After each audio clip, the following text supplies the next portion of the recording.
Kylie. And I'm Corey. And we are Lit Libations. Welcome. Welcome, everybody. Hi. Hi. If this is your first episode because you're a big SJM fan and you're here because of Crescent City, welcome. Welcome.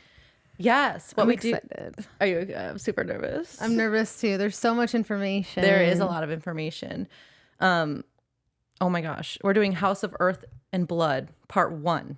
Or potentially part 1 out of 2 or 1 out of 4. I don't know. Yeah, or 3. We're going to see how long it takes us to break this down. If it takes us like quite a while, then we're just going to break it up into 4 episodes, potentially a book. We'll see how that goes. Yes, because what we do, if you're new here, is we go over the plot, like chapter by chapter, and just talk about it. Yeah. What's funny, what's crazy, what's confusing, and It's medium, it. It's medium dive in that like we're not going to do 10 episodes for this book, but it is still deeper than just like a than like a quick summary that you find. Like our main character is Bryce, and I don't want to spoil it. Yeah, well, if you're here because you've never read it, I don't want to spoil it. We'll get into it. Let's see what else. Oh, go check out our website at litlibationspodcast.com. Go join the Facebook group. It's called Lit Libations Lounge. Answer the questions however you want. I don't care. I will accept you. I think that's it. I think we're ready to talk about what we're unquote drinking today. So this is fun. I can't drink this week. It's far too much for me. So guess what we're going to do? We're going to do an edible. And it's inspired by Rune and his mirth root. Remember? Yep. Okay. I mean, you could also say Bryce and her mirth root. And all the things that she does. And all, yeah. all the drugs that she does. Hers goes far beyond mirth root. Simple mirth root. I Googled, I was like, what is mirth root? And it said our version of, it's their version of marijuana, or like what could be. Okay, so it's not like that deep. No, it's just like that one's not that. It's deep. not that crazy. Yeah. Okay. All well, right, cheers. Cheers. Deep. Delicious. It's in 5 seconds. No, it'll hit us in here in about 20 minutes. So yeah, and we do. I think these are like 5.4 milligrams. Anything else is far too much. Yeah, no, that's 100% true because too much. I wouldn't be able to read. Right. We'd still have trouble reading sometimes. Yeah, we're going to have trouble reading. If you've never been here before, we're going to have trouble reading. My apologies in advance. But it's going to happen. Fine. It's going to be fine. I feel like the text levitates off of my phone and just starts mixing. Oh, really? Yeah, also sometimes my brain just starts thinking about other things. Like I see that. Like I'll start talking to you and you just move on to a different subject. Or like in the middle of a sentence, I forget what book we're reading.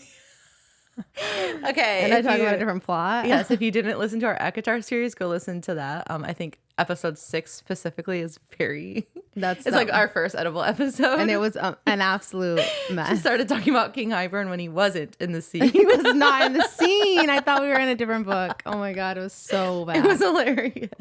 And that is never in my life. Uncut on YouTube, isn't it? It's uncut on YouTube. Yes. It's hilarious. Or the Peregrines.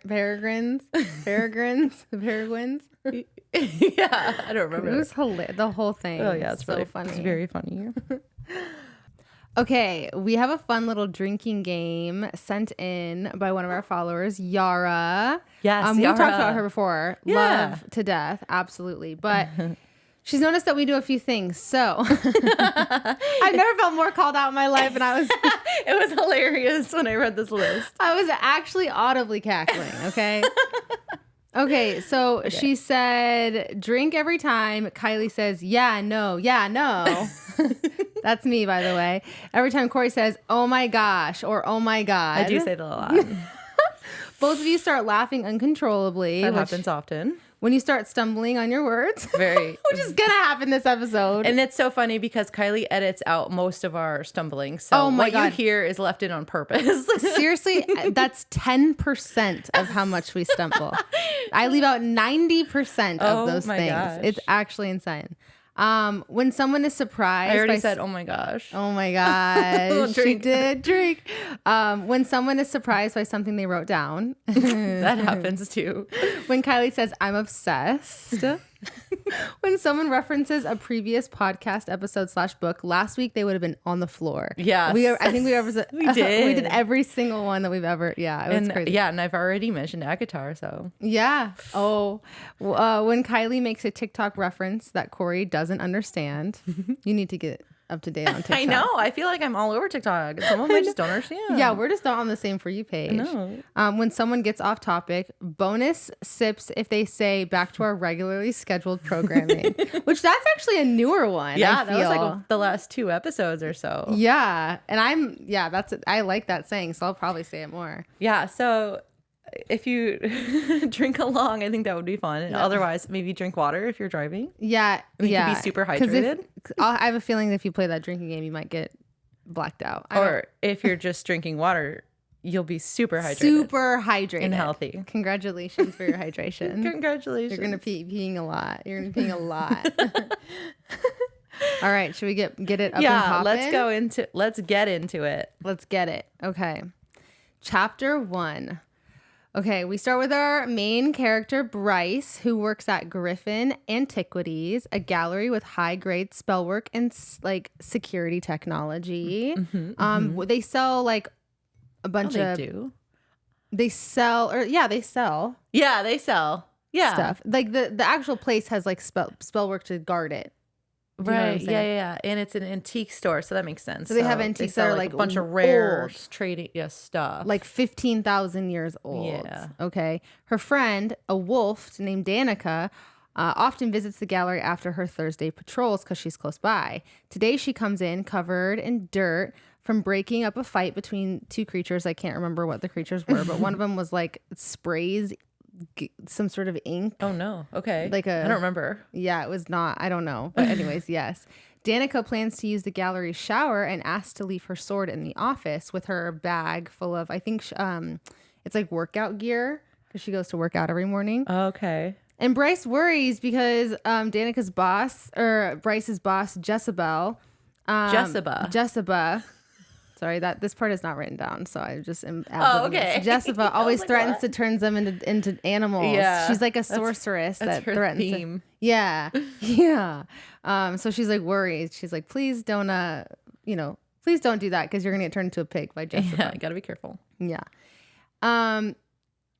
Bryce asked Danica if she had a meeting with the city heads today. In their 5 years of friendship, Danica has only cleaned up from such meetings like a few times.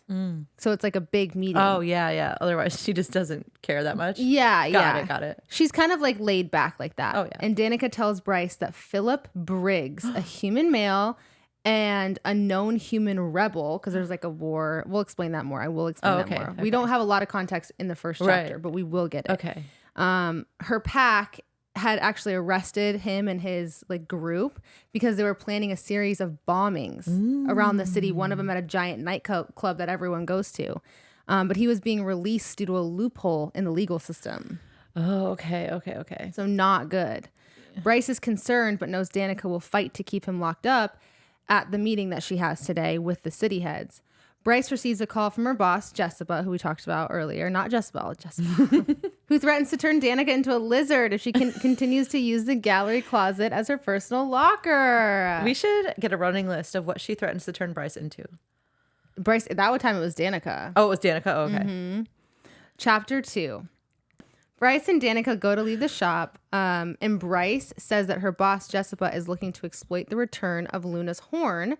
It's a sacred ancient Fey relic that has been stolen during a recent blackout. She wants Bryce to find it. Yeah. Okay. Mm-hmm.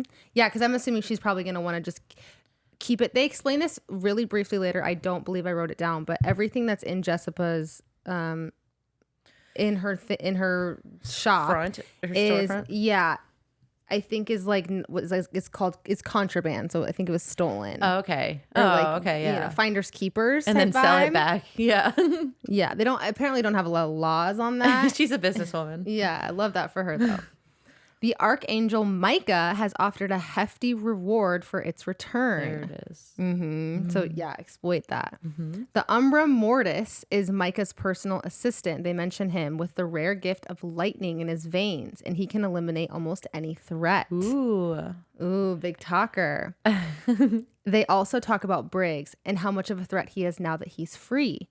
Bryce reassures Danica that the authorities will handle Briggs and return him to jail. Danica warns Bryce that Rune will ask about her well-being at the meeting. Rune is her half-brother, and he's full fae. Bryce wears a golden pendant, knot of 3 entwined circles. It is an ancestral amulet that Jessica... No, it's an Arcasian... Sorry, I just read that weird. It was an Arcasian amulet that Jessica gave her on her first day. It offers protection against the influence of various magical objects. Interesting. Okay.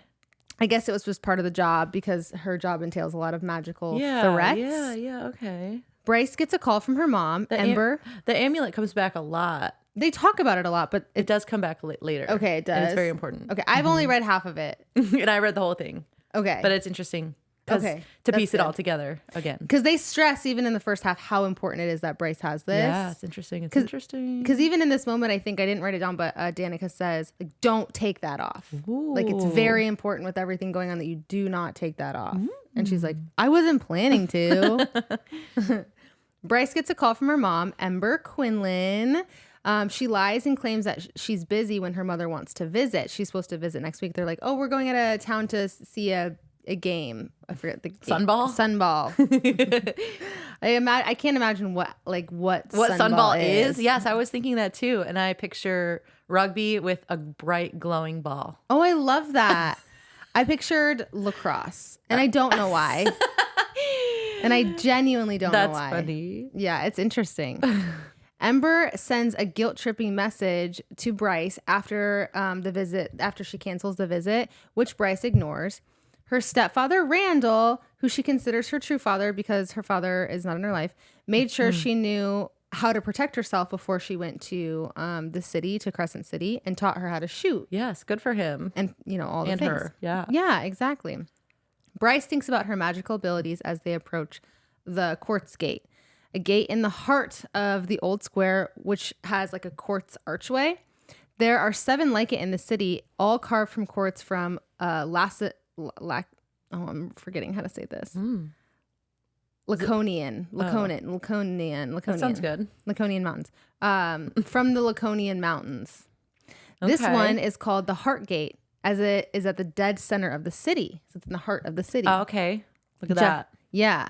Jutting out of the gate, there is a dial pad, solid gold block embedded with 7 different gems, each for different quarters of the city. Oh. Yeah, with their insignia, with each district etched below it. This whole gate situation confused the heck out of me when I first read it. Yeah. But that's a good summary. Okay. I'm going to say even what each which the gems are. Okay. So emerald is for emerald and a rose for the 5 roses, opal and a pair of wings for the CBD, ruby and a heart for Old Square. There's a sapphire and an oak tree for Moonwood, amethyst and a human hand for Asphodel Meadows, tiger's eye and a serpent for the meat market, and onyx and a skull and crossbones for the bone quarter. Okay, all right. So that's all what makes all sense. of they're like around it. Below that is a small round disc worn down by all the hands that have touched it. So basically,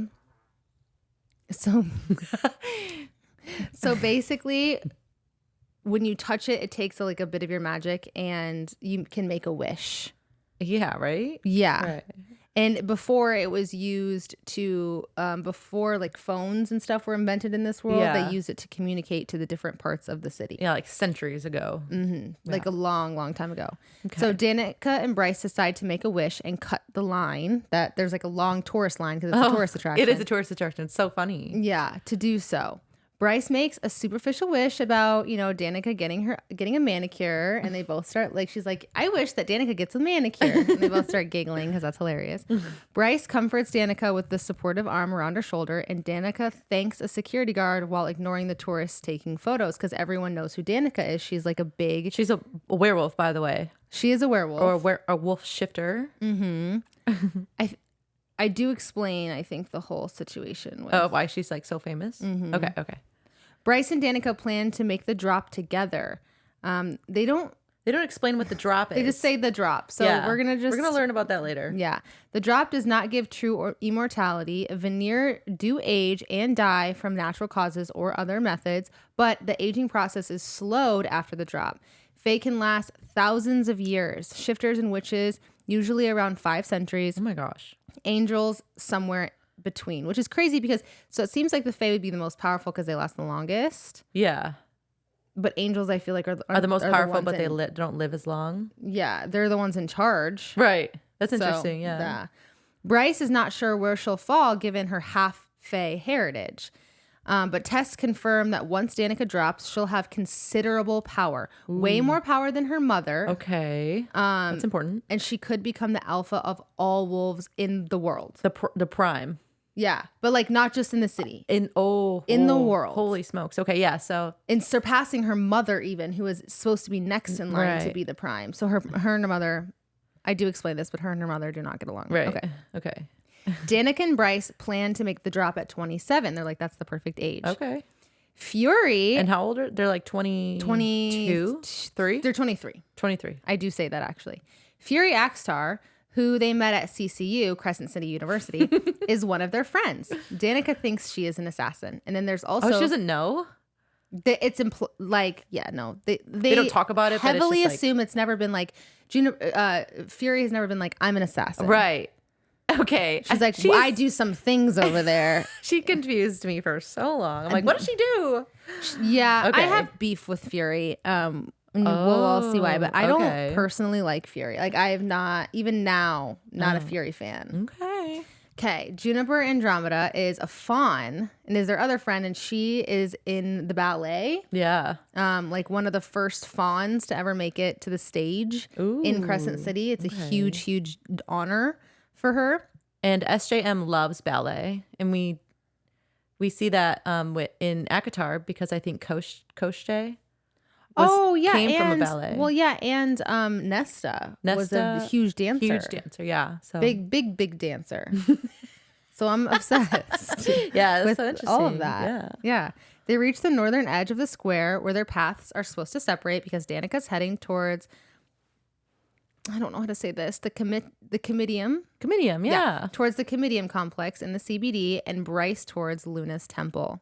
There's so my apologies in advance because there's I'm doing the audiobook, and although they obviously have the correct pronunciation, so although they already you mispronounced pronunciation. It's funny. That's got to be an oxymoron. Okay. Although they have the correct pronunciations, there's so many words that are unique that it's hard to remember all of them in the moment. You know what I mean? Yeah. If you have trouble, we can just talk it out. Yeah. Okay. We can talk it out. Danica tells Bryce that she'll see her at home and assures her not to worry. She's grateful to have a friend that worries about her. Danica's mother, Sabine, is cruel to her daughter, and we don't know who her father is. So she was raised really only by her grandfather, who was kind of a bit absent because he's the prime and probably has a lot of duties and responsibilities. I would imagine. Sabine also hates Bryce to the core. She thinks she's a terrible influence. Bad influence. Well, she's also kind of like, what's the word? Irresponsible? No. Oh. It's like this world's version of racist, but like with because she's a half breed. Yeah. So she doesn't like Bryce because she's a half breed. Yeah, that makes sense. So whatever she's that racist. would be. Yeah. That's racism. Is it? For sure. Isn't that's specious. Species. Yes, she's species. Yeah. Okay, that makes more sense. I couldn't think of what you would call that. Yeah. Bryce tells Danica not to annoy too many people at the meeting, and Danica gives her like a half-hearted grin because she knows she's about to fuck shit up, but she doesn't like it. Chapter 3. Bryce comes home from work to discover her apartment filled by Danica's pack. Ooh, shoot. who consider Bryce one of their own, despite she doesn't have like their tattoo marking them as a pack, and also she's not a wolf. Oh, yeah. Also, she's not a wolf. Also, she's not. She can't be in She literally the cannot be it because she's a wolf. After talking about the recent Sunball game, Bryce asks about the Briggs meeting that she hasn't been informed about yet. Referring to Briggs being released, obviously, due to the legal loophole, right? Bryce then discovers Danica has been upset by the news of 2 research students getting killed during the blackout. And so she's like double upset because 1, Briggs was officially released at this point, which so he's out. Yeah. And 2 research students were killed, but that's not even the whole of it, right? Okay. They were killed during one of her shifts in her section. Oh, so like she's while she was on duty. While she was on duty. And Sabine like publicly outed her for this. Oh my gosh. Because they have like some sort of internal rivalry, obviously, because Danica is probably going to be the next prime over Sabine. Okay. So she's just like, ugh, my day has been the worst. Yes. Feeling guilty and stressed, Danica is frustrated over having been nearby and completely unaware of the students being killed. They were ripped to shreds and partially eaten. Oh gosh. Not good. Bryce? No, it's not good at all. Not good. Bryce has a date with her boyfriend, Reed, that Oh my night. gosh, I forgot about him. I almost did too. He is, quote, human okay at sex Reed. That's what they call him. Really? Yeah. That's hilarious. Though she admits to herself that the sex isn't like even really that great. Like, Yeah. I don't know why I'm with him. With truly. Like, Yeah. I forget that I'm dating him. I literally don't even like him that much.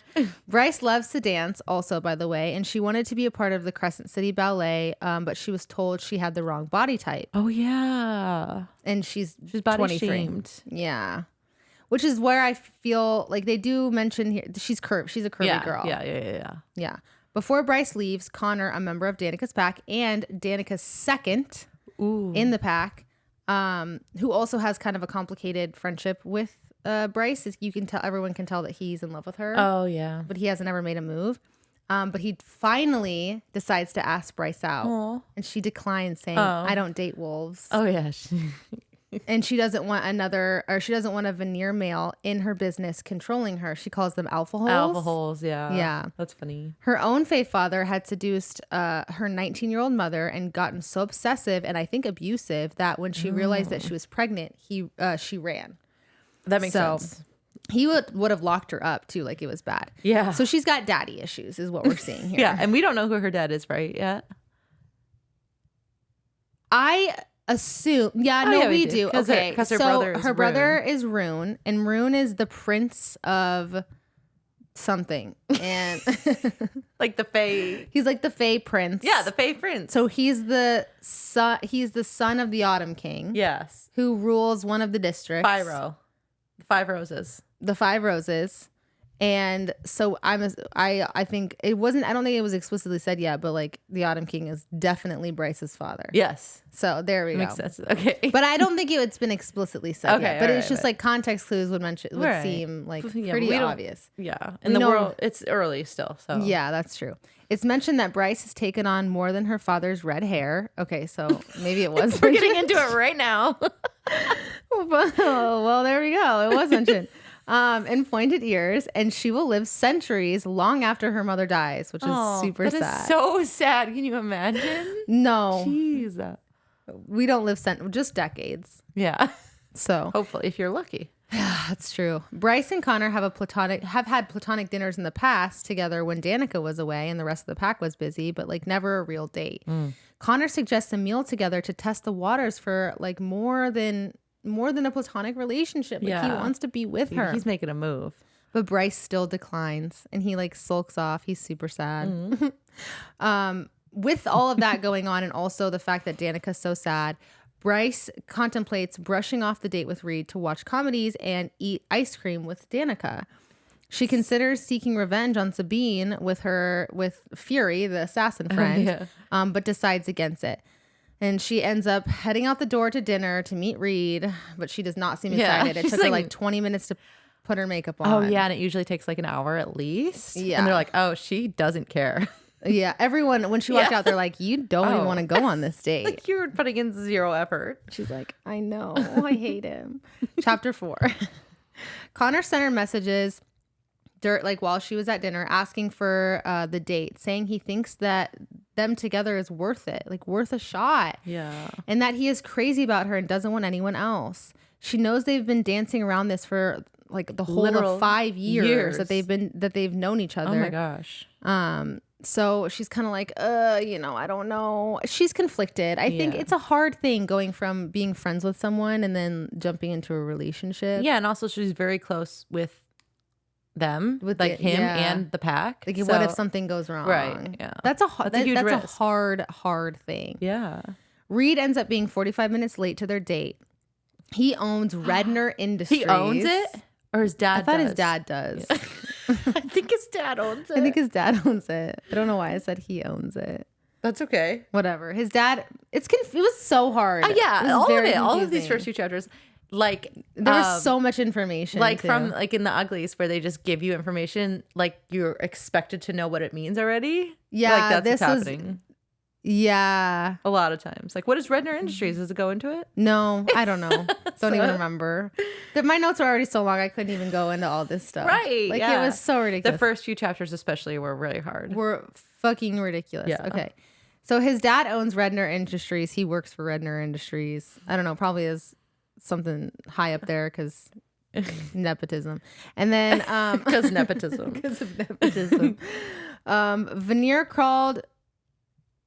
Veneer crawled through the Northern Rift and overtook Midgard eons ago. I don't know where I got here. They just spew information sometimes. Okay, so on to this. She's thinking about a lot of things. Okay? Yeah. She's thinking about how Veneer crawled through the Northern Rift and overtook Midgard eons ago. An event called the Crossing.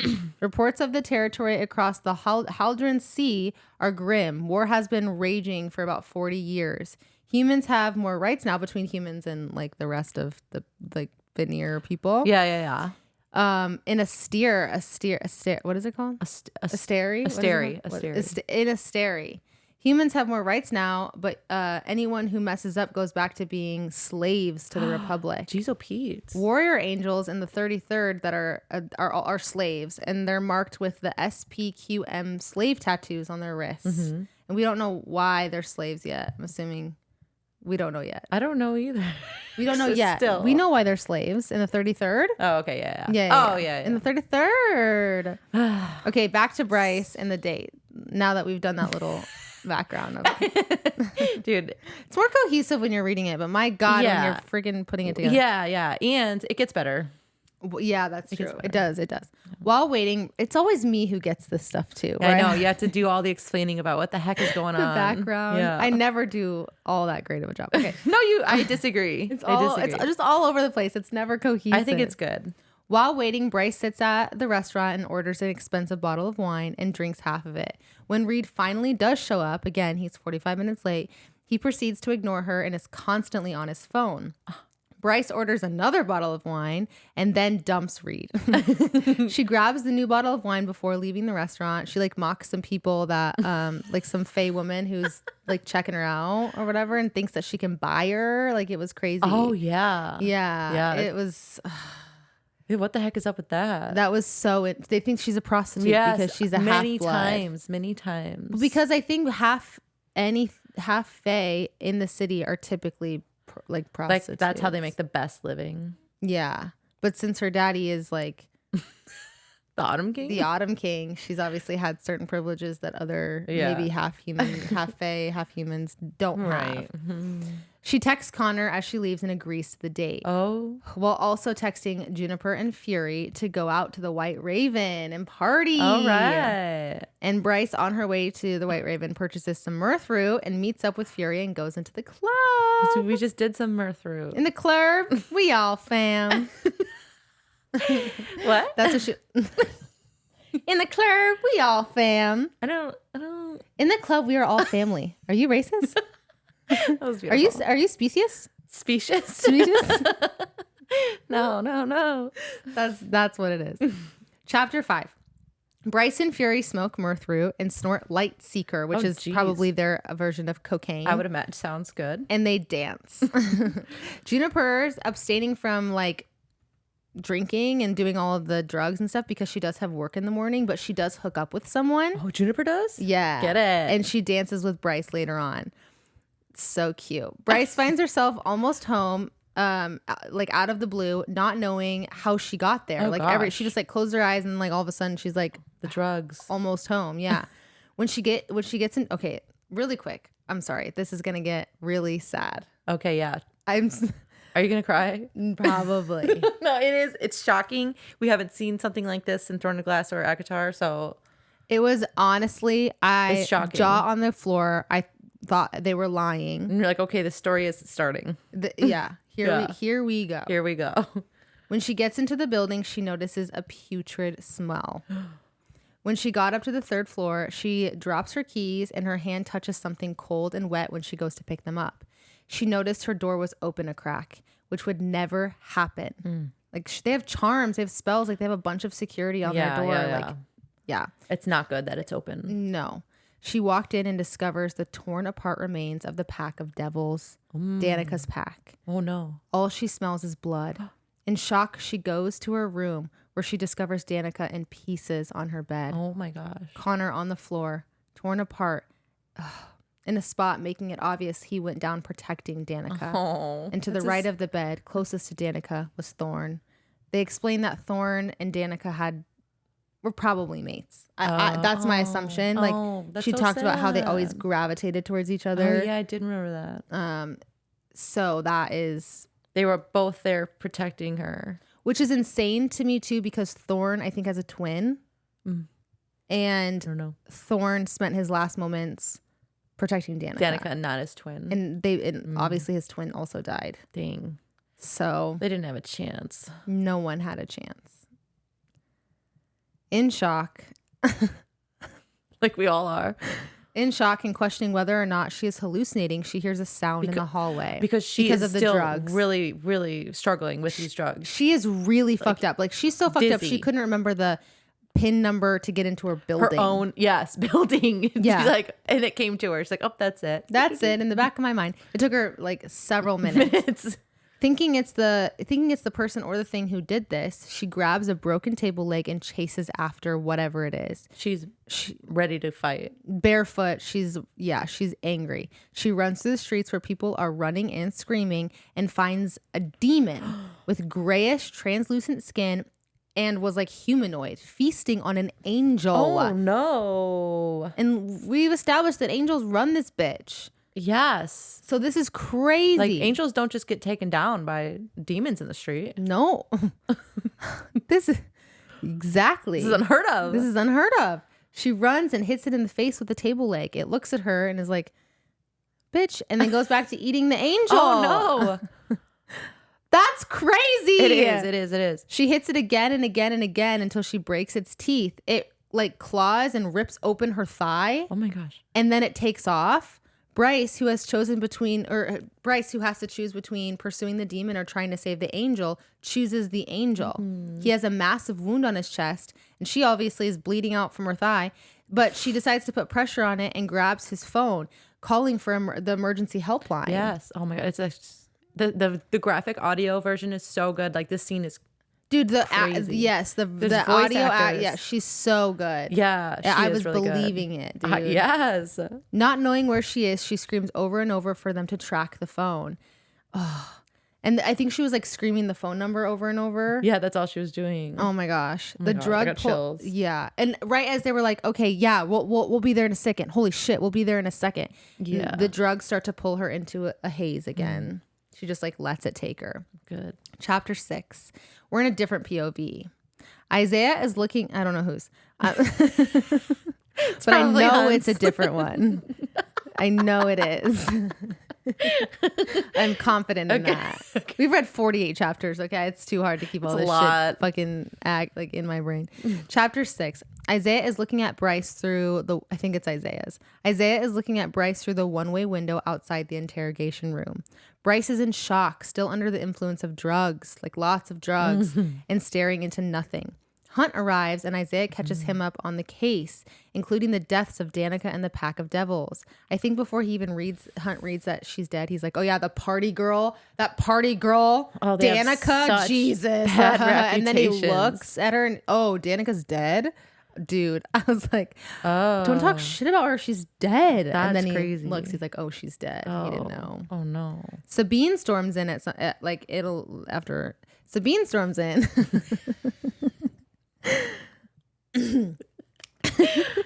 Sabine storms in wanting Danica's sword and to kill Bryce. I didn't realize. I was like, oh yeah, the sword is still at Jezebus. I didn't realize that either. I thought Bryce didn't know where the sword was, or that was what she was saying this whole time. Yeah, because she left it in her little store locker thing. Right. Danica. I just assumed that at one point Danica went to go pick it back up, but I guess I thought it was didn't. lost and maybe stolen by somebody. Because I just forgot about that. Simply because they forgot about the information. Simply because their sword hasn't been brought up a ton in the first half. She says Danica could never keep her mouth shut around her enemies. She's like screaming. She's like, Danica could never keep her mouth shut. And my daughter's dead. And that bitch is alive. And I want her dead. Yeah, that half-breed slut. Half-breed slut. Yeah. Calls her a slut all the time. Yeah. Or whore. Well, listen. Okay. Anyone can be a slut if they want to be a slut. I don't take negative connotation from being a slut because I once was a slut and I don't ever. I used to be a slut. I was a former slut. I don't think there's any problem with being a slut. Recovered slut. I'm a recovered slut. No, there's negative connotations to being a slut. I don't think that it's a negative thing. No, it's not a bad thing. Like, do whatever you want. That being said, Bryce is a little bit of a slut. Yeah, and that's fine. And that's fine. She doesn't owe anybody anything. So, moving on. Back to our regularly letter butter. I don't think that counts. I don't think you have to drink. I can't say it. It's too much. My tongue is tied. When Sabine tries to get to Bryce, Hunt blocks the way and threatens her with lightning. Ooh. And then she leaves. She's like, message received. Okay. Message received. Victoria enters the room to interview Bryce, but Bryce isn't responding. Okay, there's a whole ass fucking backstory on Victoria. What is she's a wraith? She's that fought in the war and also is a slave. Okay, like, that's it. That's all we need to know. Okay. They're like Hunt, Isaiah, and Victoria all work together. They're all slaves. In the Triari under Micah. And they're all slaves. Yes, they're all slaves. And they're all slaves. That's important. To be important. They have halo tattoos over their foreheads. Yeah. And that's how you know. And also the SQRM tattoo. Victoria brings up the text messages between Danica and her that night. We learn that Bryce hooked up with someone in the bathroom of the club. Not at the club. In the bathroom of the club. But yeah, it was like a lion shifter or something. Unless she does it twice. Yeah, she does. She hooks in the bathroom in the club twice. Okay. We know about 2 times of her doing that. Bryce looks at the screen, but then goes back to staring into space. And like, this is so hard because like all these text messages, it's like they're like obviously Connor was texting her like, text you when you get home, like hope blah blah blah. Where are you? And Danica's like freaking out because she's like upset her friend is so fucked up. Oh. And like it's just all she's like, how dare you do lightning seeker without me, bitch. She was not mad though. She was just like, no, but then Bryce stopped texting her back and then she was worried. She was like, where are you? So okay, we're meeting you in 5 minutes. And oh my God, it's just really sad. I wish I had those up, but I don't. It's fine. The text, it's fine. Hunt says that they are wasting their time as Bryce is in shock. And Victoria then starts playing some recording of the audios of the murder. They didn't get video, but they had audio. Why and they were just playing the audio in this moment. And it was like screaming. Oh my God, it was horrible. It was them getting torn apart, of course. It was horrible. Noticing Bryce is about to go into primal rage, Hunt and Isaiah get into the room and manage to shield themselves and Victoria before Bryce loses it and throws furniture. She begins to vomit all over the floor and then herself, and then she curls up into a ball. Hunt lays a hand on her to comfort her. It's so bad. It's so sad. Isaiah gets a call from Naomi, who tells them that they need to release Bryce now. Because she is because she is someone who's connected to Rune and the Autumn King, and they're pissed that she is there without a escort answering questions. That makes sense. Yeah. Yeah. They released her and she walks out of the building in shock, just by herself. They just release her by herself. Like, here, go get she into just the had streets. this whole Walk episode home. where she threw up all over herself and everyone else. She and then doesn't they have just shoes release on. her. She doesn't have shoes on. I Her cannot thigh. believe Her thigh. Did they treat it? He likes, yeah. They explain that later. Hunt did it. Hunt did it. Yeah, but Okay, obviously she's okay. Yeah, it comes later. Yeah. But you're right. Okay. She's not in the hospital, so obviously it wasn't that bad. I thought she was bleeding. They made it seem like she was seconds away from dying. Oh, really? Yeah. Maybe she was. Who knows? True. Hunt had to do that on scene. On scene. True. Okay. A few minutes later, Rune enters and he's pissed. Rune Dannon, half brother to Bryce. Hunt and him verbally argue. They do not get along. Rune says Bryce is his cousin. So that's their ploy. Yeah. They say that to everyone that they're cousins. So in public, no one knows that they're actually brother sister. Yeah.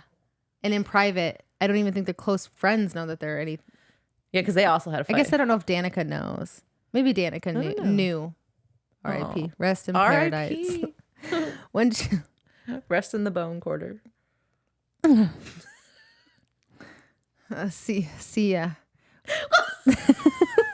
Sorry for your loss. Anyways, when asked about his whereabouts tonight, he laughs because it's known that Danica and him had an argument at the meeting with the Seven earlier that day. And he's like, oh my God, I didn't do this. Blah, blah, blah, blah, blah. Who is? Right. Oh, Rune? Rune. Oh, okay. Rune had an argument with Danica. They're like, did you do this? Where were you? Yeah, tonight? where were you? What is your alibi? Okay. And they got in an argument. I wonder what they got in an argument about. Potentially Briggs, but I can't imagine what about. Oh, I'm not sure. I don't think they haven't explained it yet. I don't know. Oh gosh, we'll have to keep an eye out. Yeah. He leaves to find Bryce, Rune does, and Isaiah and Hunt start discussing how they're going to find the demon responsible. Chapter 7. Bryce kneels before the large ivory gates in the bone quarter, which overlooks the quiet Istros. Her only company is a decaying black boat with an ancient rope that she has paid to remain with her. The city is veiled by the mist and her possessions. Wait, I'm sorry. I'm lost. Rewind. What about it? Her only company is a decaying black boat with an ancient rope. Braces. Oh, okay. Sorry. I got distracted. We're with Bryce. Okay. Bryce's only company is a decaying black boat with an ancient rope that she has paid to remain with her. The city is veiled by the mist, and she left her possessions, including her phone, full of angry messages, by the way. Did I say she left those behind already? No. Where is she even at? Why is her company a boat?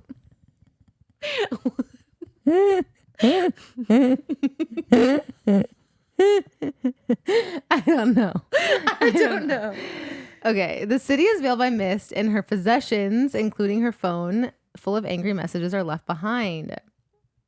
She's in the bone quarter. It's like the death Is she area. dreaming? No, she's in the bone quarter. It's like the walk to. It's like the boat ride in Greek mythology where you take it. It's like the pathway to the other world, others. To the other side. It's like almost the land of milk and honey, but you're still alive. Okay. Okay. All right. Those are terrible explanations. I think we're all on the same page. I don't believe that we are. A voicemail from Ethan had awoken her about from her 6-day super.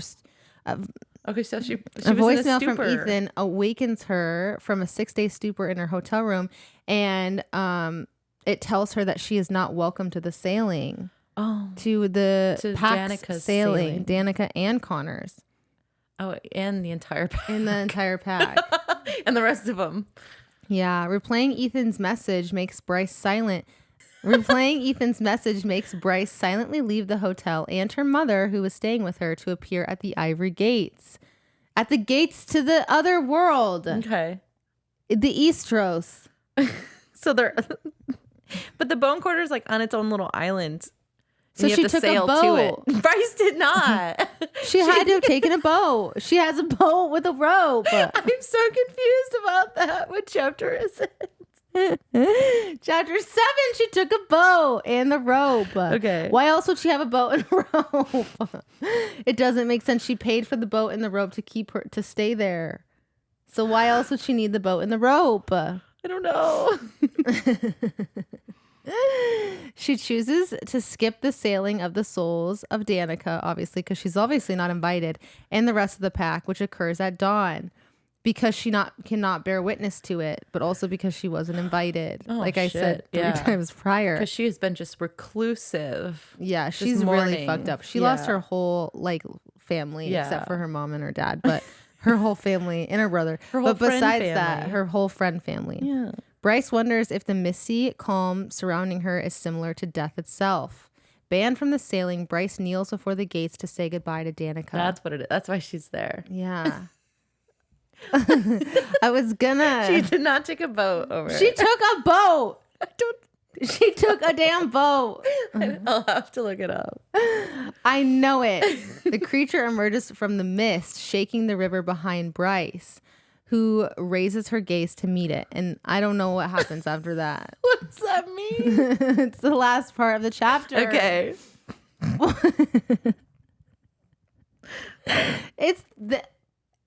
She took a boat. I know it. I know it in my bones.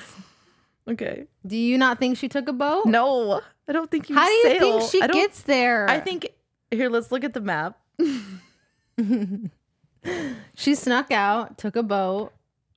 I think there was just a boat nearby. Why did she pay it to stay there? Okay, so there's her old house right there, and then there's the Black Dock. So she just walked there and then was looking at the bone quarter across the river. Oh, well then I have no idea. It's just confusing. I have no idea. That whole because part. she wasn't invited to Danica, so she went there to silently say goodbye to her. Yeah, I should have just wrote all that chapter in one sentence. Yeah, it was a short chapter. Part 2. Should I just redo it? So, no. Part 2, chapter 8. It's 22 months since the murder. So, almost 2 years. This is so pretentious. Why is it pretentious?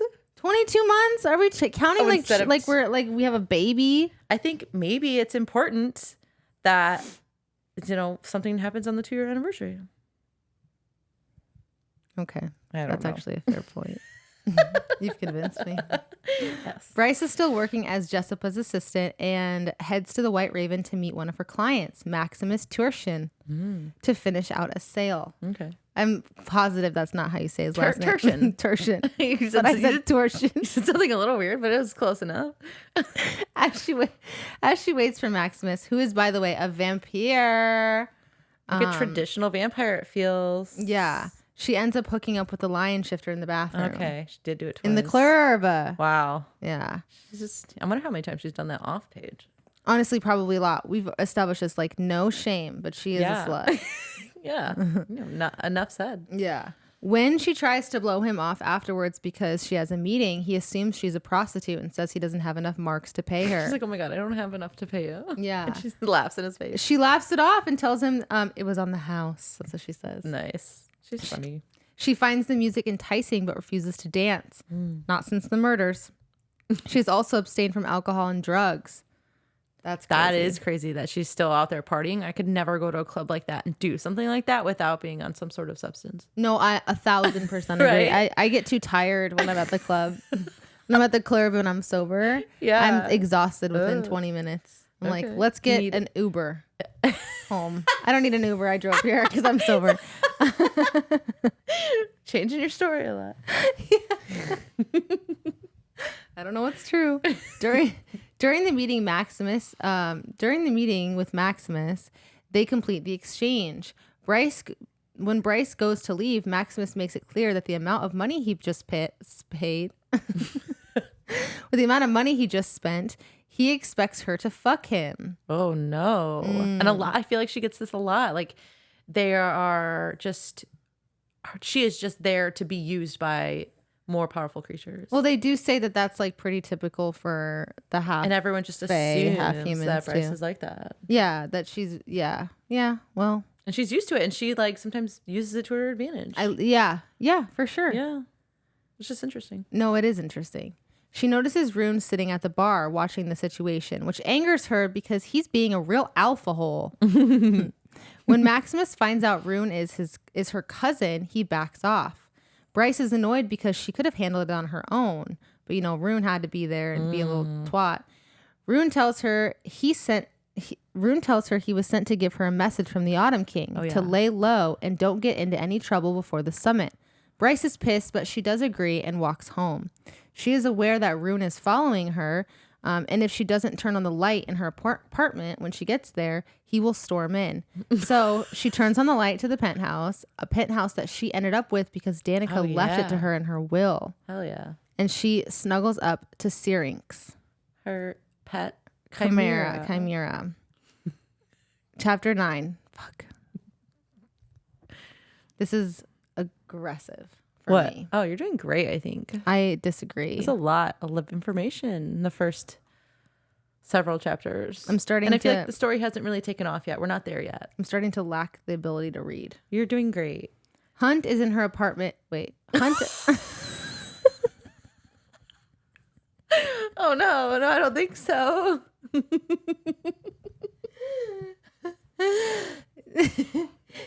You jinxed me, you bitch. Hunt Athalar is in the apartment in the meadows, and he's like killing people there. Oh, okay. And he like finishes killing them and stuff. Oh, because he's an assassin for Micah. Okay. Yeah. And then he goes back to the barracks. He goes to the barracks.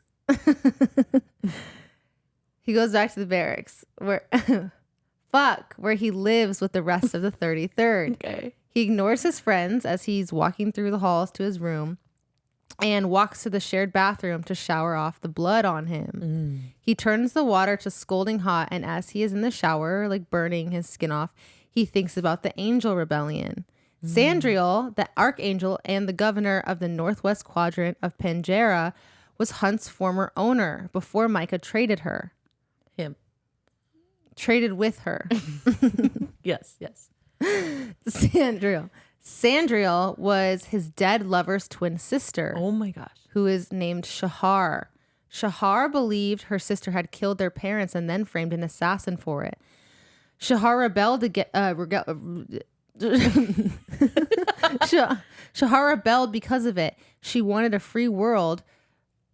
She wanted a free world. What did she want? She wanted a world free of hierarchies. Oh, okay. I have dyslexia. I genuinely believe it. Sandra believed Hunt had lured her twin sister into the rebellion and turned her against her sister. Hunt was just in love with Shahar and believed in everything that she believed in. Micah offered a deal when Hunt was sold to him. Hunt needs to pay back every life he took during the final battle for his freedom. Oh, gosh. He is blamed for 2,217 deaths. Oh, my gosh. So far, he has paid back 82 lives. Only 82? That's insane. I know. And in that time, he's created such a reputation. Yeah, being the Umbra Mortis, right? Mm-hmm. Umbra Mortis, yeah. Which means shadow of something. death. Shadow of death. Shadow of death. Shadow something. Shadow killer. No, in it's Latin. Shadow of death. Micah is the only person who has offered him a chance at freedom. He sends Hunt names in a file with all the information he needs to know, and then he kills them for Micah. His freedom. Yeah. Yeah. He hates himself for what he has to do, and he continues to burn in the shower. And you're the water's burning his skin and he's healing it immediately. Is that what's happening? Yeah. I forgot. It happens again later. Oh, chapter 10. Bryce is at work at Griffin Antiquities. In case you forgot. I just call it I did forget. I call it the gallery. That's a better name. The door buzzer rings and she sees two of the 33rd through the video camera, Isaiah and Hunt. She tells them they need to make an appointment, which would make her free, I don't know, weeks from now. She's trying to she's being a little shit. Yeah, she's being very difficult. Yeah. Hunt tells her that there has been a murder similar to Danica and the Pax murder, and Bryce reluctantly still lets them in. Isaiah and Hunt tell her that Maximus Tertian was found on the border of the meat market. His remains were a bloody pulp, like Danica and the Pax. Yeah, Same thing. As Bryce is one of the last to have seen him alive, they question her, and her storyline does, match up with the video evidence that they have, and as well as the testimonials. So they're like, Hunt is still suspicious. Yeah, he for so long, for too long.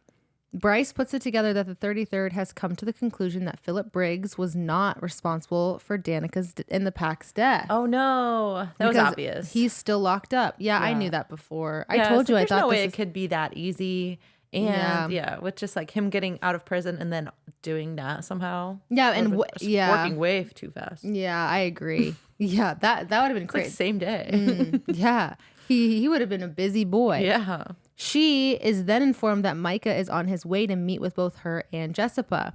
The angels go outside to let Bryce prepare and get Jessica on the phone. Chapter 11. Bryce is preparing for the arrival of Micah, Hunt, and Isaiah at the gallery to return, obviously, and she is anxious but tries to keep calm. The archangel and his entourage arrive, with Hunt lingering behind after the others because he's like checking out Hunt or something, or Bryce. Because Hunt is checking out Bryce or something. I don't know. He always talks about her ass. Oh, yeah. In her tight dress. Yeah. And like how she limps when she walks. Yeah. Because of the slash in her But he thigh. doesn't know that she has a slash. She's like, she's some party girl, She obviously got that fixed right away by a med witch because she wants to be her best looking because she's so vapid. Exactly. Bryce is heavily aware of the power radiating from Micah. Jessica arrives via video screen, and they discuss the murder committed in the same fashion as Bryce's former friend, All right. Danica. We remember Danica, right? I called her a former friend. Oh, no, she's still a friend. She's still a friend. I know. That feels so mean. That does feel really cold. That's really cold. Kylie said she sobbed when Danica got killed, so don't think that we did it. It affected us, okay? It did. We cope with humor. Bryce's former friend is so fucked. I can't believe that. It's so fucked. It's so fucked. I cannot believe that. I'm gonna refer to her as that the rest. No, you can't. Bryce is tasked by Micah to find the true murder of the recent victim and also her former friend Danica, implying that they might also be Danica's murder. Contrary to current belief that Briggs, again, who's right in jail right now, responsible for other crimes, was responsible for her death. He got put away for something else in the meantime. Well, he was planning on like blowing shit up. Oh, right? yeah, right. So it's like, they caught him on that. Yeah. Well, no, it wasn't that. It was like other crimes, I think, because they couldn't catch him on the blowing up thing because he got released on illegal for like stealing, petty theft. Yeah, they put him away for something like whatever they could. Yeah, for sure. Chapter 12. Micah explains his reasonings. The summit is fast approaching, and Micah needs these murders cleaned up before his hold on the city is questioned. Yeah. The 33rd is out of resources. They have no fucking idea who did this. And Bryce was the closest person to Danica and is the only connection between Danica, the pack of devils, and Maximus, Torsion. He believes Bryce is the key to solving the mystery. He assigns Isaiah to report details to him and Hunt as Bryce's protection. Ooh. Okay. Chapter 13. Okay. We're ready? We're ready. Okay. Atop the rooftop of the gallery, Micah tells Hunt that time is not on their side, aka, gotta move on. Hunt thinks about Lunathian. No, it's Lunathian. But do you see? It's hard in the moment. It is. Hunt thinks about Lunathian, their city, which is also referred to as Crescent City, and how Micah was responsible for the progress the city has made. He allowed the city to adapt to the times. People call him a male of progress and tolerance. But Hunt wonders what it would feel like to rip out his throat, which I kept all that in there because I thought it was interesting from the way that public sees him. In the way that Hunt sees him. Yeah. It is very interesting. Mm-hmm. Micah informs Hunt that Sabine and her wolves were on the case But he doesn't want them to solve it. He wants like the Triari or whatever to solve it. It's also like kind of a conflict of interest, isn't it? When you have Sabine on the right, case the mother of the victim, yeah, of one of the victims, yeah. I keep referring like to Danica as the only victim, but like eight of them died. Yeah, like and that. now Maximus torsion. Yeah, So torsion. So Micah gives Hunt an incentive. Solve the case before the summit and he'll lower his debts to 10.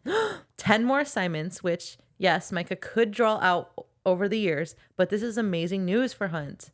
Micah tells him to keep his dick in his pants and his hands to himself or he'll cut them off. I don't understand why he gives that order. Why he doesn't want them to F around with Bryce. He hit on her at one point. Maybe Micah is attracted to her. Oh, that's I forgot about. Wait, yeah, you're right. Did that happen in your chapter? Or does that happen later? No, I don't remember. I think it's later, but I do remember. Yeah, I think it's later after my chapters. Anyways, no, it is. So it's in our section because I do remember reading it. Oh, okay. It was probably my chapter. I don't know. So, yeah, he threatens to cut off his dick and his hands, but they will grow back as an angel, but he doesn't want to be dickless for any amount of time. Ooh, yeah. So, and he thinks, quote, fucking around with a half-human assistant was the least of his priorities anyway, with freedom potentially 10 kills away, which is like rude and cold, but that's where his head is at right now. No, that is fair though. Yeah, it's like, I'm not going to worry about that when I could be free very soon. Yeah, I feel like probably most slaves would think that way. Yeah, of course. Like, you want your freedom. You want your freedom above anything. And then you can go fuck whatever you want, yeah, right? Exactly, yeah, priorities. Exactly. Micah tells Isaiah to be in his office in an hour and shoots into the air. Hunt thinks about how Isaiah has been on his absolute best behavior, and he wouldn't be surprised if Micah recommended his halo be removed at the next governor's council. Hunt and Isaiah chat about what motives Micah has for that deal. He owns Hunt. He is a slave. Like, why is he offering him freedom potentially? Like, what is going on there? Yeah, true. Sandriel is coming for the summit, and she'll be here a whole month, which Hunt is dreading, of course. And to keep Hunt to keep Hunt away from Sandriel, the plan is for Hunt to sleep on the roof across from Bryce's apartment to keep an eye on her to A, protect her, and B, try to clear her as a suspect for Danica and the Pax murder, which he has not cleared her yet, which I don't understand that. But. Yeah, me either. Switching to Bryce, she is pacing the showroom. Switching to Bryce, she's pacing the showroom floor. She had no idea who wanted Danica dead and no idea where to start with that list of suspects. Did we not talk about the list of suspects yet? Did I skip it? Hunt. Oh, yeah. No, that is... Hunt had asked Bryce. He had asked Bryce to write a list of suspects in like in a timeline of Danica's last movements that day. And Bryce was like, whatever. Anyways, moving on. Did I skip a bunch of... No, okay. No. I don't remember it being in mine, but maybe it wasn't. It could have been in mine. It very well could have been in mine. I don't know. I definitely didn't write it down. I may have like skipped a bunch of stuff. Wait, oh my gosh. I mean, I feel like the timeline is fine. Maybe literally just the thing, but it could have been in okay. mine No. too. Yeah, we're good. Okay, so cut all that. Cut that. Anyways, she has no idea who wanted Danica dead, no idea where to start with that list of suspects, but she is up to the task. Jessica is on the video screen and they're chatting about it, and she tells her that her job won't take a back seat to this, so just know that. She threatens to turn Bryce into a turtle if this all starts losing her money and signs off. So add that to Lizard. Bryce is also stressed about having to track Danica's last movements. She'll think about it later. She opens her phone and rereads her text conversation with Connor and vows that she will figure out who killed them. She thinks about telling Juniper and Fury over text, but decides to wait to tell Juniper face to face because Micah said to keep it quiet. But if Bryce was the common denominator in these murders, she wanted her friends to know. And she also thought about, like, what's the point? It would just be like a text to Juniper, and because Fury never answers her anymore. Yeah, Fury just like left the city and like really does not ever talk. No, I cannot. That's so. She doesn't talk to Bryce, but she talks to Juniper. I can't imagine why she doesn't talk to Bryce because that's not like I go into it a little bit later. Really? Yeah, it all comes back around. Okay. I want to know why they don't talk. I'll tell you later. Okay. Chapter 14. Rune knocks on his father's door. In the Autumn King's study, there's a working model of their 7 planets, moons, and sun made from solid gold. And I think Reese has something similar to that. Yes. Yeah. Did it remind you of that? Yeah.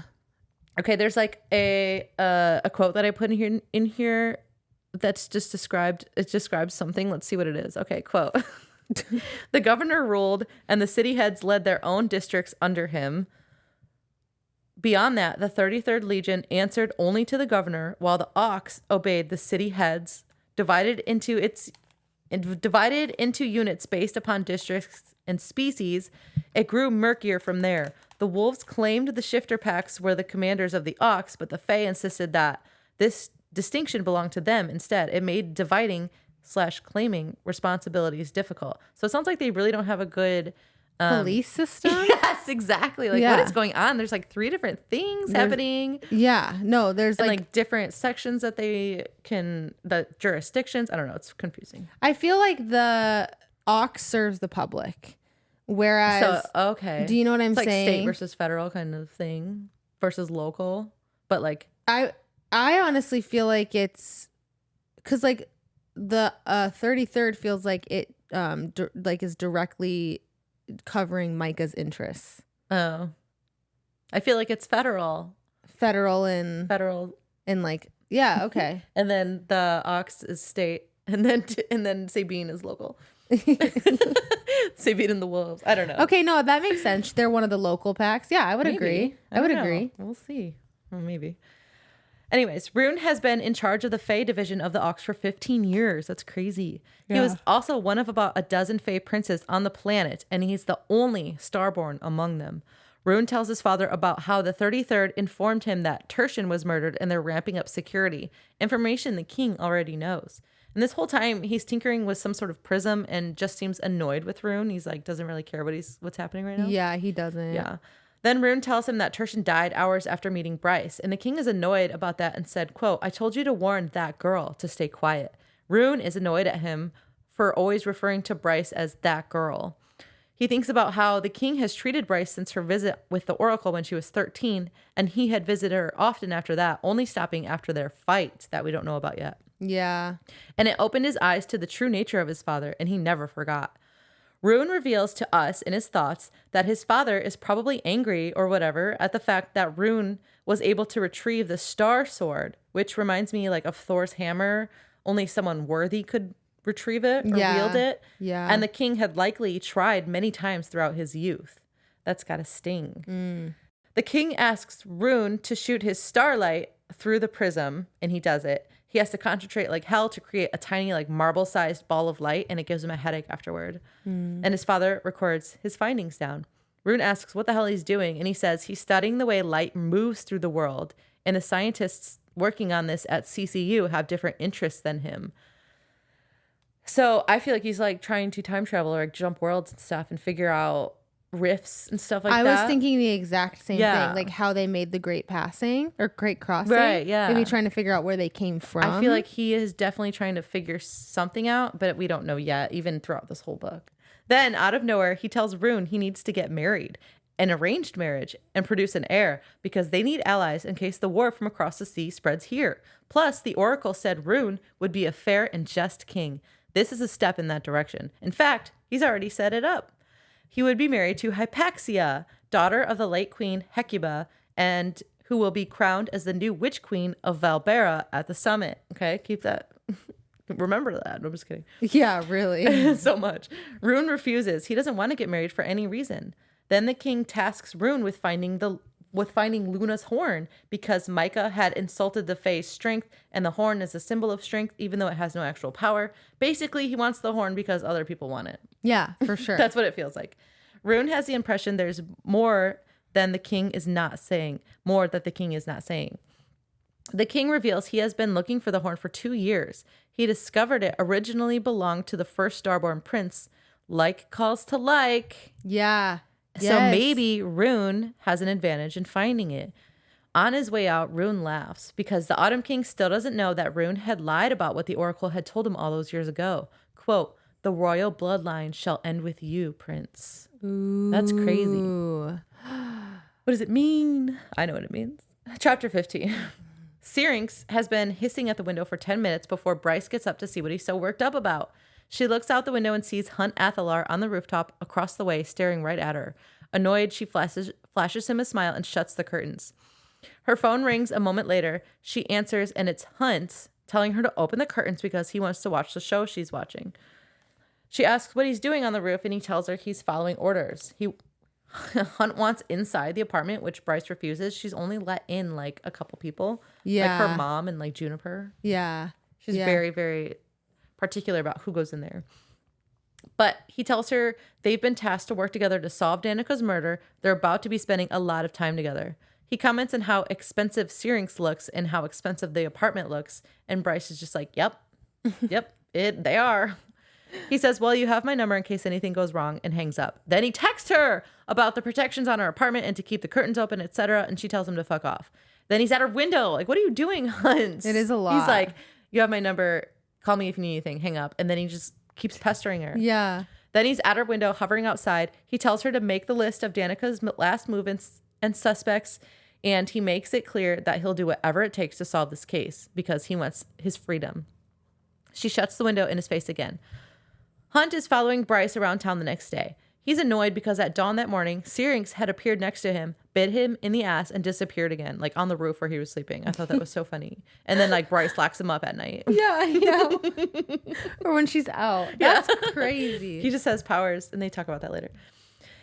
And he's also annoyed because of Bryce's attitude. She's ignoring him, blasting music to avoid talking, flipping him off on her run, and now she's getting her nails done. When she comes out, he berates the hell out of her for ignoring his and the governor's instructions to make those lists, and he's super whiny, and she's basically like, no one likes a nag, Athalar, and waves her fingers in his face. At work, Lahaba doesn't understand why Bryce doesn't open up to Hunt. He's so dreamy. You didn't introduce us to Lahaba. She is a fire sprite, I think, sprite. that is also enslaved, and Jessica owns her, and she protects the books that are in the library underneath the gallery. Yeah. Okay, moving on. And she's like the size of a hand. She's like very 5 inches. Oh, well, yeah. I didn't know that she was that small until later, but yeah. But me either, but we have to know. Yeah, Anyways, that's true. At work, Lahaba doesn't understand why Bryce just doesn't open up to Hunt. He's so dreamy. Then Lahaba says, if you just buy my freedom from Jessica, I could come live with you and heat your food and stuff and keep you company. And Bryce just sighs, like it wouldn't be that easy. But Lahaba wants to meet Hunt because Hunt led her people into battle and he's a member of her house. Lahaba had been working in the library for decades, and she is a living flame, which keeps the books in check. Maybe, I guess, we didn't meet Lahaba yet. And we've had to have. We did. We met her in the first. She said remember. like one word in the first chapter, or she said like one thing in the first chapter. She was like, is that Danica? Oh. And she didn't want Danica there or something like that. Okay. I guess, though, that most of the books want to escape by any means, and the threat of them burning keeps them in place. Also in the library are a dozen or so tanks and terrariums occupied by lizards, snakes, turtles, rodents, etc. Bryce wonders if they were once people that pissed off Jezebel. Oh, yeah, for That's sure. Insane. There's a massive tank, 100,000 gallons against a whole wall, but it's currently empty. And then Bryce braced herself for what she had to do tonight. Chapter 16. Rune is high on mirth root. We have so much in common. Rune. When Bryce walks in on him, he's too zonked to have a convo, so Bryce leaves the room to get him water. On the way, they run, and they're like at his like bachelor pad, which like he lives there with his two best friends, I assume. It just seems like they're just partying all the time and stuff. Yeah, it's like a frat house. A frat house is, yes. Exactly. Those are the image that I didn't come out in words. Yeah, no. Yeah. Constantly partying 24/7. Yeah, it's a frat house.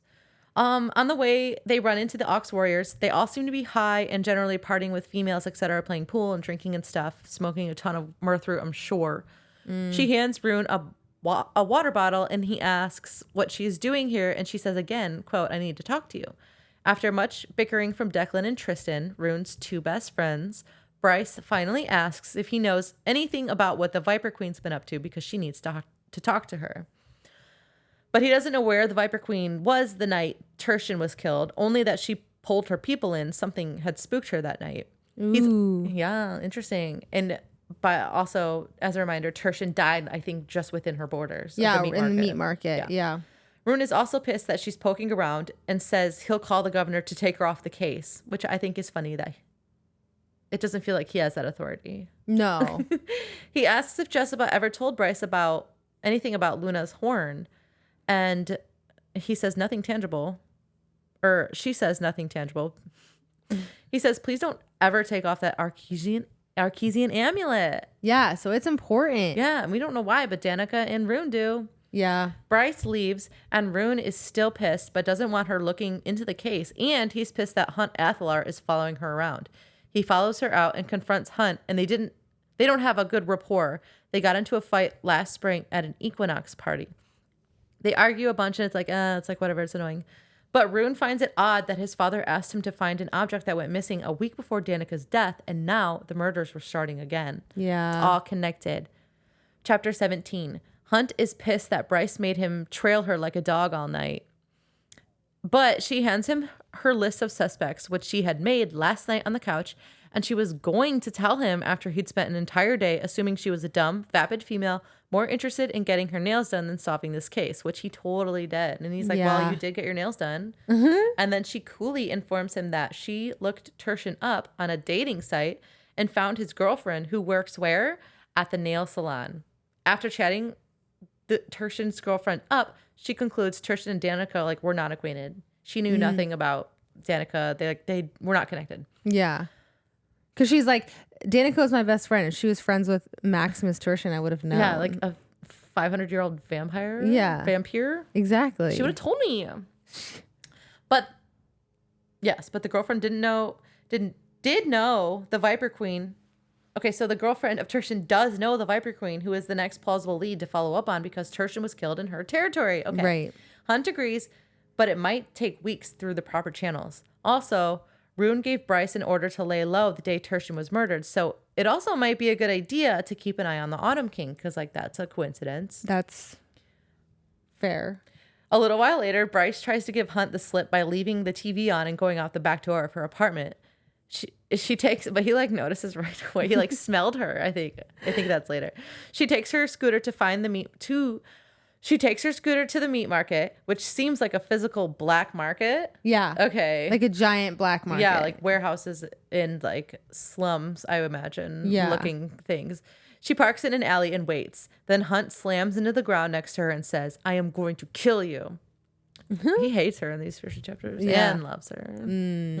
He was always attracted to her. But he never let that get to his head. You're he right. sometimes did. Yeah. When he was alone. That's fair. Chapter 18. Probably off page. But. Yeah. Definitely, if you read between the lines. You really read between the lines. Chapter 18. Bryce was waiting for Hunt, knew he'd follow. He's pissed, though, as per usual. The meat market was a dangerous place with their own laws and methods of enforcing them. Micah didn't even station legionaries there. He follows Bryce into a warehouse where the words "Memento Mori" are written on a wall, which means, according to Hunt, remember that you will die. Oh. To Hunt, it's a message to the people here in the meat market that you can be however horrible you want in life, because one day you will die and it won't matter. Oh. That's how he feels. Bryce leads him to a Seder vendor selling salts.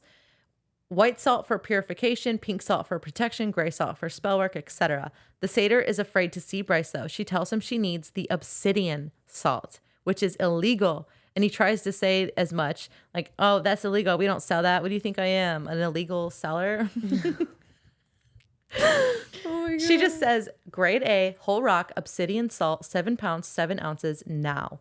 Black salt was used for summoning demons, and obsidian salt, it could summon something big. Sometimes summoned demons got loose in the world and would reproduce by force most of the time, creating Daemonaki. And Hunt had been tasked with tracking them down for centuries. I just thought that was so interesting. That's crazy. Yeah. That's just in their world. Yeah, I mean, everything in their world is honestly overwhelming. I could not be a human in this world. Can you imagine living in Crescent City? No, as a human, honestly, no wonder they're in war, because I would have lost my mind millennia ago. Right. It is so interesting. Bryce is getting tired of the satyr's refusal to sell to her, and she even threatens summoning the Viper Queen, which she does not have the power to do, by the way. She threatens the guy with Jessica and starts counting down from 10. She's acting dumb and vapid by showing Hunt pictures of puppies from her cousin, and the satyr relents, and Bryce calls Jessica and tells her to call off her dogs. The guy names his price, and she haggles him down from 50,000 gold marks to 10,000 gold marks, pays him, and they leave with the salt and promptly run into the Viper Queen herself. And here are some of the Viper Queen's descriptors. She's tall, moon-skinned, she has a gold jumpsuit on, emerald hoop earrings, black bob, purple painted lips, and snake eyes. She's got to be looking wild. Somebody please, I've never seen anything like that. Send in fan art for Yeah, that. I would love to see the Viper Queen in fan art. In this scene. Yeah. Chapter 19. The Viper Queen has 4 Fey males flanking her. The Viper Queen is interested in Bryce's purchase of the salts at her being in the meat market in general. But she's cool and casual as she tries to see what her and Hunt are up to. They say it's classified, etc., and make to leave, but one of the males block their paths, and she invites them to her office. Hunt says no, at the same time that Bryce says, "Lead the way, Majesty." Ooh. On their way, Hunt is fuming, but Bryce tells him this was her plan all along, to buy the salts and attract her attention, rather than waiting to go through the proper channels, which would have maybe taken weeks. Yeah, true. The Viper Queen's office is a mess, which is not important at all, I don't think, but it is surprising because she expected it to be like plush and like filled with expensive art and stuff, and it was just like they explained it like a stock room at a dive bar. At a dive bar. Yeah, I took that out because it's not important, but it's interesting. It is interesting. I put it back in. She knows they're here to ask about Danica Fendir, and she says Danica was a threat to her, sure, but she was smart, and their relationship was a working one. And about Tertian, killing Tertian would be such a headache because of his father, so she didn't do it. And she pulled her people in that night as a precaution because she could taste something sinister in the air. She also calls Tertian a spoiled little bitch, which I thought was funny. And she has no idea who killed him, and all sorts of shit goes down in the meat market. Then she hands them a flash drive that contains her alibis for both murders. She claims that she was at a drop party that turned into a 3-day orgy. And Good for her. And Hunt was Good like, for I'm her. not looking at that. No. Yeah, he's so prissy about it. I am not. It's like, I'm sending opening this that. straight to Justinian or Yeah, Victoria. yeah, whatever. Yeah. Or Isaiah. Isaiah, yes, Isaiah. She offers, the Viper King offers Bryce work. She says she has a stable of clients that would crawl for her and pay to do it. Those little like insinuations are peppered in here, and I just think it's crazy. Yeah. Hunt says she's not for sale, and the Viper Queen says, quote, "Everyone is for sale. You just have to figure out the asking price." Ooh, and she gives them advice for their investigation. Quote, "Look toward where it hurts the most." They get out of the meat market alive, which Hunt was really worried about the whole time. He's like, at any turn, like, we are going to get attacked and die. Yeah. He really thought they were going to die. He's like one of the most notorious, powerful. The like, Umbra Mortis. He's the Umbra Mortis. The shadow of death. And he's worried the entire time he's in the meat market. Yeah. And she acts like she goes there every other Tuesday. She did. She like knew 3 different vendors. Yeah. They all greeted her. Yeah. It's funny. He believes the Viper Queen's story, though, but he still hasn't crossed Bryce off of his list. Oh, my God. Bryce stews on what the Viper Queen said, and she has an idea of what to do next. Hunt asks what the salt is for, and she said seasoning my burgers. Oh. Which is ridiculous. I would definitely accidentally summon something with that shit. Oh, yeah. Like just trying to put it away. Yeah. Yeah. No, because 100%. Because, like... Yeah. And yeah. Like there's not even like an explanation needed. Like Yeah. I think that is 100% something that would happen to most everyday people. That's why you can't sell it. It's very illegal. I'm curious if the ritual is like extremely intense with like a sacrifice, because it's literally if it's just like throwing a candle on the black salt, I'm fucked. I'm just gonna do it out of curiosity. That's like saying Bloody Mary 3 times in the mirror. Yeah. Like if it's accessible, I'm gonna try it. Yes, exactly. Hunt also oh my gosh.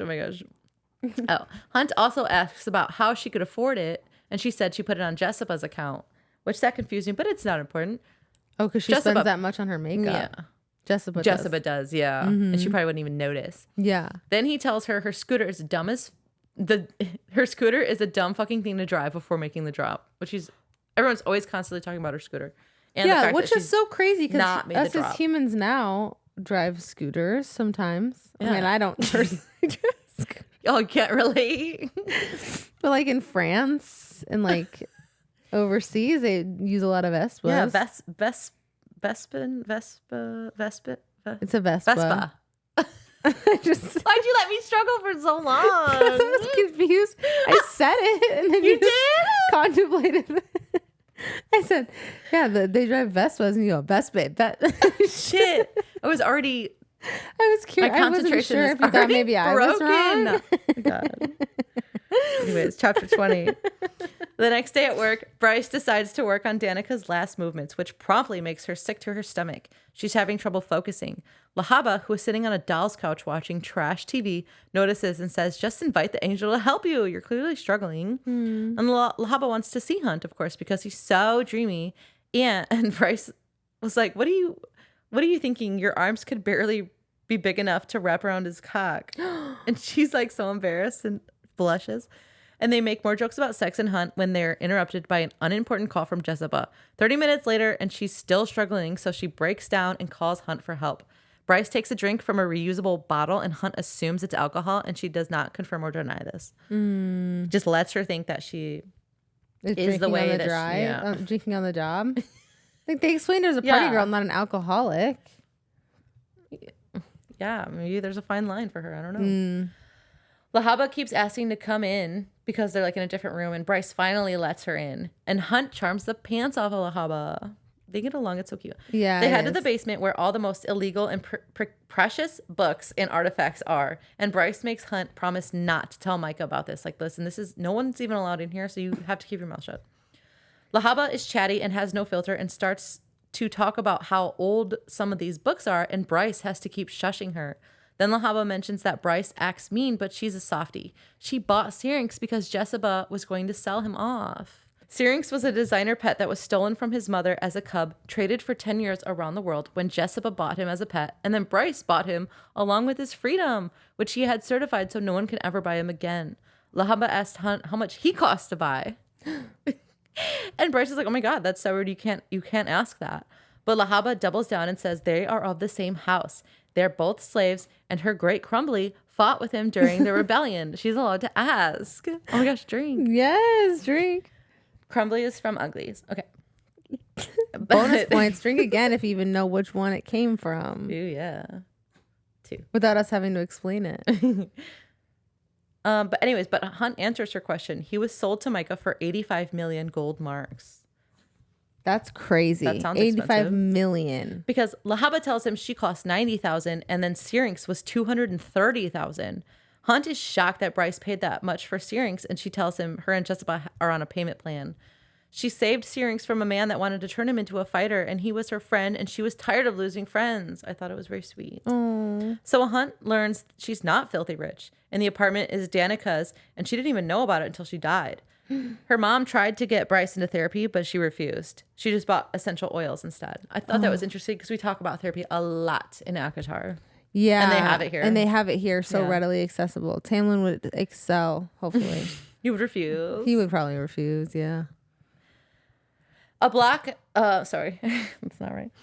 A book tries to slink up the stairs and Lahaba scares it back on the shelf.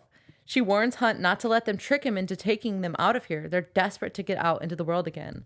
The books are so cool. Yeah, they are. They're like the coolest thing. Yeah. Hunt asked her a bunch of questions about her job, and Fury ACOTAR had helped Bryce get this job, and he knows of Fury. Bryce hadn't seen Fury since Briggs was arrested for Danica's murder. Yeah, they talk about Fury a little bit, but I moved on. To move on. So Bryce asks Hunt, to change the subject, she does not want to talk about Fury. Bryce asks Hunt how old he is, and he says he is 233 years old. Ooh. So I also like how they shortened the age gap. Oh, Sarah did. Yeah, no, thank God. Because 500 was a lot of years. Yeah. That's crazy. This isn't better, but 500 it's is different. A crazy amount of years. To like her 19, I think, when they introduced her. Mm-hmm. Yeah. Bryce starts to drown in memories of Danica, so Hunt calmly asks, So Hunt calmly asks for a happy memory. She says the tattoo on her back.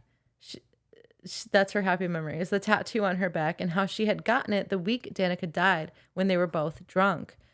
That's very important. This gets her writing, but when she starts to drown again, they decide to stop. Rune texts Bryce to meet him at Luna's temple in 30 minutes because it doesn't have cameras. And that is intriguing, so Hunt decides to tag along. Chapter 21. Hunt and Bryce find Rune, who is extremely annoyed Hunt is there still, but happy that Bryce actually showed up. He wraps them in his shadows for privacy because there's like tours happening, and also he has a shadow power, kind of like Yeah, but So okay, I'm just gonna say it. My dog is in the room with us because I need to keep an eye on him, and he's drinking and he coughs when he drinks. So if you do hear that in the background, that's that. Yeah, there you go. There you go. Okay, he's doing it right now. Rune tells them that he was tasked to find Luna's horn by the Autumn King, and we learn more about the history on the horn. Luna's horn was a weapon wielded by the first Starborn prince, Peleus, I think is how you pronounce it. He used it with his Starborn magic to battle demon hordes until he died. The Star Eater himself, which I guess is the king of hell, bred a new demon to track it since it was such a nuisance to his kind. He shows them a photo of the demon, and Bryce says it's the one that she saw attack the angel in the alley. It's called the Crystallos demon. It dwells in the darkest depths of the pit, so lightless that it had clear blood and teeth, which is disgusting. It's horrible. Having clear teeth? The horn was broken and lost its power. The Fae and Asteri tried for years to restore the magic, but no one ever succeeded. They think maybe someone summoned the Crystallos demon to track the horn. The question is why? Why does anybody want the broken horn? Yeah. But because like calls to like, Rune may be able to use his Starborn magic to track the horn, which will bring the demon to them, which will lead them to the summoner. And I was like, has he thought about scrying? Yeah. Did you think about that? No, but yeah, but witches can do that. I'm sure they could have gotten a witch. Yeah, just like they're all over the place. Witches. Right. Could have hired one. Hunt stepped away to make a phone call, and a 12-ish-year-old acolyte saw him, but she was like afraid of him and kept her distance. It's important. Justinian answers the phone call that he's making, and Hunt asks him to look up info on the Crystallos demon. And Justinian was also like, hey, you need to get over your old lover, Shahar. You have an amazing woman right in front of you. You should think about that. Yeah. Which is interesting. It is interesting because he's like, one of my rules, I'll be dickless if I try and fuck her. Yeah, nobody wants that. Chapter 22. Bryce asks Rune straight up if the Autumn King killed Danica, but he doesn't believe he did. But Rune wants to help Bryce. This shit puts the entire city at risk, is what he tells her. She tells him just because they're working together doesn't mean anything changes between them. And remember that fight they had years ago that drove Bryce and Rune apart? It was because Rune had called her a half-breed slut. And she throws this in his face. He tries to say he didn't mean it, but she believes he did. And then Bryce and Horm storm off. Bryce and Horm? Damn it, I didn't even notice. I was more concerned about the way I said storm. Bryce and Horm. Storm off. Bryce and Hunt then storm off. I didn't even notice. I would have just went on with my life. You would have listened to it and fucking killed myself. Bryce and Horm. I'm like, Kylie, why didn't you say anything? What the hell? I did that time. I did. Back at work, Bryce searched the gallery's database for info on the horn and found nothing new. Lahaba didn't even know anything about it. She figures she'll have to wait for an update from Rune about what he finds in the Fae archives and decides to finish the list of Danica's last location. Chapter 23. At work the next morning, Jessica calls and asks Bryce to send her a file from her computer. Bryce complains, and Jessica again considers turning her into an animal. Bryce observes the Godslayer rifle hanging up in 4 pieces behind Jessica's desk and swears a faint whine emitted from it, and she's unnerved by it. That's important. There's also an above average size golden bullet. Above average size because it's 6 inches. In a safe nearby with the words Memento Mori written on them, which are the same words they saw in the meat market. She sends the file to Jezebel and Hunt calls. There's been another murder. Dun, dun, Near the gate in the old square, there was no witnesses. He wants them both to go, but Bryce does not want to. She tries to make excuses with her job, and Hunt is not fucking around. At the crime scene, Bryce is so severely affected by the mass of red pulp that is the victim, which was an acolyte of the temple. She has flashbacks to the night she found Danica in the pack, and she nearly collapses. Rune, who had just arrived, had to tug her away, and that snaps her out of it because she's like, get the fuck off of me. Hunt tries to defend himself by saying he warned Bryce on the way over, and we're in Bryce's POV, and she's like, did he warn me? He might have. Like, she was so in her own head. She's pissed at both of them and starts to walk away, angry at herself for letting Athalar bully her into coming. She feels guilty. She may be the reason the acolyte is dead. Because I think it was the same acolyte that they saw. Or no, because she thinks she's connected to the murders. That's why. Oh, yeah, that's right. Yeah. She's so angry. She's in danger of sinking into a primal fey wrath. Hunt is walking with her, and he asks how she survived the Crystallis' attack that night. She says she didn't survive. It got away. Then he says, quote, but the Crystallis pinned Micah, ripped open his chest, and she whirls around and says, that was Micah, the archangel, and the governor. It's crazy that she doesn't recognize Micah, but she recognizes from that night Hunt and Isaiah. She did? I thought she did. I don't think she did. Because Hunt says many times she doesn't know that he was there that night. Or maybe when... Maybe she only remembers. Yeah, maybe on scene she doesn't because she remembers them from the interrogation room after. Yeah. That would make sense. Yeah. But that wasn't that supposed to be in the same night or no? Yeah. Yeah. So she remembers. So she half of it. It's like the attack. Right. Okay. That's murky. Yeah. Bryce is chapter 24. Bryce is stunned. She saved Micah Dominus, the God's damned archangel himself. She's upset that Hunt never told her. He says it was to protect Micah, aka his reputation. Getting his ass handed to him, then being saved by a half-breed slut is not a good look for an archangel governor guy. Especially for a guy that really cares about his reputation. That's right. But she had called hospitals to check on this angel to see if he'd made it. She never knew. She never found anything out. And he's like, did you want a medal or something? Because he's getting irritated. And she's like, go fuck yourself. What I wanted was to know that something I did made a difference that night. He starts apologizing for a bunch of shit, including her being on his suspect list. And then she screams at him, I'm still on your suspect list? And then get the fuck out of my sight. He does. And then she starts running. She ran under her body, screamed at her to stop. She gets a brief phone call and ends up at the White Raven. Then she pulls up her and Danica's text thread and rereads the messages. And we get a snippet of a memory of Danica and Bryce being held at gunpoint by a group of males after Danica had shielded Bryce from their fall from a motorcycle. It seems they're about to get executed on the side of the road. Danica tells Bryce she loves her, and she tells Danica to close her eyes. Close your eyes, Danica. That's important. Then she goes into the White Raven. Are they dead the whole time? Like, what's happening? Oh, that'd be crazy. Like that's what it seems It's kind the of Sixth like. Sense. Yeah. That was my last chapter. All right. That's where we're leaving off this week because we're already kind of super far in. So we're just going to split this into two. Yeah. And we're doing this as we're doing this as we're doing the podcast. Like we're doing it all in one time. So what we'll do is at the end of episode 2 is when we'll do favorite quote.